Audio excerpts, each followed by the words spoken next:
Hello বন্ধুরা, আজকে আমার মায়ের চ্যানেলে আমি ভয়েস ওভার দিচ্ছি। এই দেখো, আজকে মা তোমাদের সঙ্গে শেয়ার করবে একটা দারুণ জিনিস, সেটা মা পরে বলছে।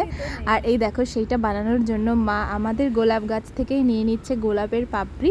আর এই দেখো, আমাদের গাছে কত সুন্দর গোলাপ হয়। আর এটাতে জানো 12 মাস, মানে এই গাছটাতে 12 মাস গোলাপ হয়, সব সময় গোলাপ ফুল থাকে। আর দেখতে এত সুন্দর লাগে যে তোমাদেরকে কি বলবো। এই দেখো তোমরা, গোলাপের কালারটাও ভীষণ সুন্দর, পুরো পিঙ্ক রেড এরকম টাইপের হয়। এই দেখো, মা একটা ছিঁড়ে তোমাদেরকে দেখাচ্ছে। আর এইগুলো দিয়েই মা আজকে বানাবে একটা খুব সুন্দর জিনিস, সেটা তোমাদের সঙ্গে শেয়ার করবে।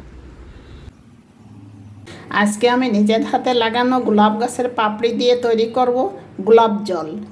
একটা প্যান বসিয়ে দিয়েছি, প্যানে দিয়ে দেব 1 কাপ জল, সঙ্গে দিয়ে দেব গোলাপ ফুলের পাপড়ি। এবার কিছুটা ফুটবে,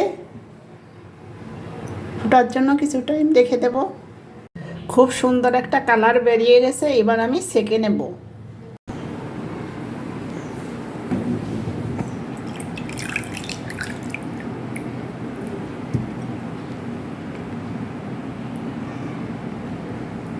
তোমরাও বাড়িতে টোনার হিসাবে গোলাপ জল তৈরি করে ব্যবহার করতে পারো। একটু সেন্টের জন্য আমি সামান্য একটু গোলাপ জল মিশিয়ে দেব।